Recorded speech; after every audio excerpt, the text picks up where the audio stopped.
Many of us involved in this system are increasingly concerned by the court's reluctance to allow young people to give evidence, even though we use special measures in family and criminal cases so that the children don't actually have to attend court in person and can give evidence through a video link. I think this concern stems from experience that shows that on very rare occasions when such live evidence is given, it can be, and often is, successfully challenged. And although it's still very unusual for children to give live evidence, I've had experience in the last 18 months, perhaps because I'm increasingly representing parents who are accused of very serious abuse, experience in the last 18 months of cases where children have given live evidence via video link and their evidence has not been accepted by the court. And this experience has fundamentally challenged the principle that I had always previously willingly accepted. All my cases involved teenagers. All children wished to give evidence. They all gave evidence via video link. All were cross-examined.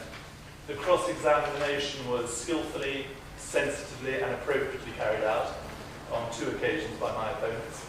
The live evidence added greatly to the previously recorded interviews that the children had given. On one occasion, the child completely changed her account of having witnessed her sibling being seriously physically assaulted.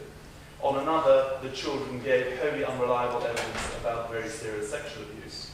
And in all 3 cases, the key allegations were not proved. My particular concern stems from a case I'm currently involved in and in which judgment is awaited following a 15-day hearing, where despite an eminent child psychiatrist advising the court that the allegations of serious sexual abuse made by the children were probably true, and despite seemingly convincing video interviews of those children, there is a real chance, and I'm tempting fate now because judgment is awaited, there's a real chance that the judge will find that false allegations have been made. And more to the point, will find that those false allegations were made very convincingly. The existing legal position, in accordance with Court of Appeal guidance, and I won't trouble you too much with the case names, they're called REL, R and B, and RE-P, all confirm that the cases where it would be right for a young person to give evidence would be rare. Thus, in family cases, the normal practice is for the courts to assess the veracity of children making allegations by viewing the videoed interviews of the children and by admitting the evidence of a child psychiatrist or child psychologist instructed to give an opinion on the child's veracity. Now, normally, as I'm sure you all know, veracity evidence, in other words, evidence as to whether or not a person is telling the truth, is not admitted either in criminal proceedings or in family proceedings, because obviously it's the judge's function to determine whether or not a witness is truthful. But an exception to that usual rule is made in family cases so that child psychiatrists can assist the judge, assist the court, with whether or not the child is telling the truth, because it's acknowledged that it's a very, very complicated area. So that's how we normally do it in family proceedings. In criminal proceedings, there is a key distinction. Firstly, they don't have veracity experts giving evidence. They do have videotaped evidence, which is admitted as the child's evidence in chief. But this is the fundamental difference. Defense lawyers are allowed to cross-examine the child making allegations through the video link. Defense lawyers are entitled to put the case to the defendant. In family proceedings, as I've said, we're generally not allowed to do that. The law says that in family cases, this is what a judge needs to consider when deciding whether or not to allow children to give evidence. 1, the need for the evidence in the circumstances of the case. And 2, whether or not the judge assesses that the child will be harmed by the process of giving evidence. Now, it seems to me that in relation to that first test, the importance of the evidence to the decision, that test should normally be met. Because in particular in cases, care cases, where one's dealing, as I said earlier, with the draconian outcome of adoption, it would normally be, I would suggest, normally be very important to make sure that the evidence upon which you're basing those very important decisions is properly tested. So I'd suggest that normally the first limit of the test, the need for the evidence in the circumstances of the case, is met. The difficulty we have is with the second part of the test and whether or not the child will be harmed by the process.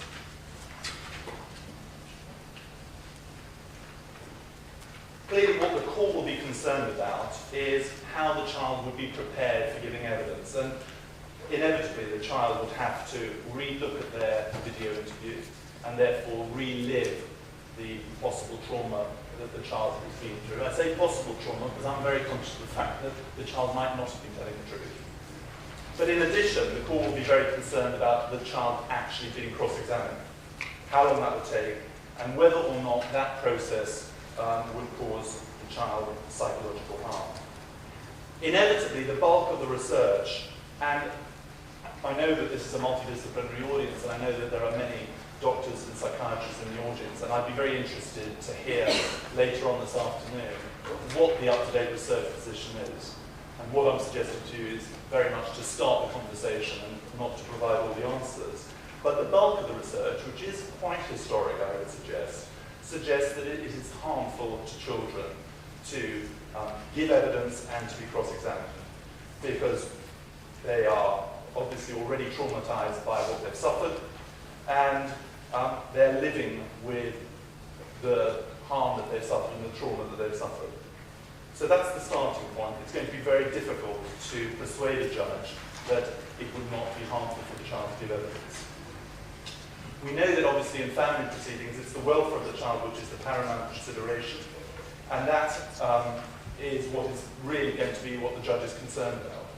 So the effect on the child of receiving questions on matters of supreme sensitivity from lawyers who are trying to challenge the case will have to be something which is very, very carefully considered and imaginatively gauged.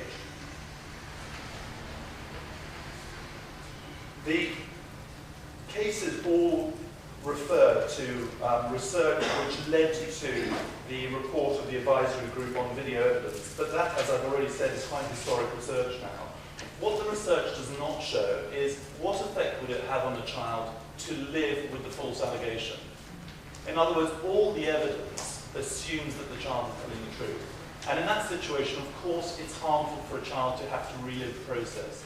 The question I pose to you, which concerns me, is what if it's not true?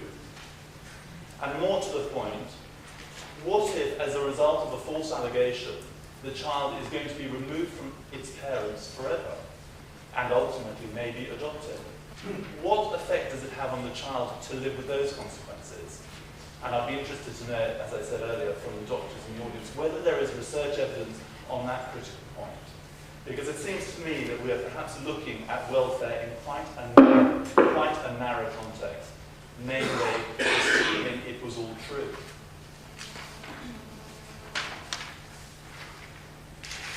Lady Butler Sloss, as she then was, in a case called Reed W, said this: hearsay evidence is admissible, but it has to be handled with great care, and in such a way that unless the interests of the child make it necessary, the rules of natural justice and the rights of parents are fully and properly observed. A court presented with hearsay evidence has to look at it anxiously and consider carefully the extent to which it can properly be relied upon. I wonder to what extent those words of warning are still properly applied across the country, rather than lip service being paid to them, when judges make findings based on what a child alleges in an ADE interview, without the allegations being tested by requiring the child to give oral evidence and have the allegations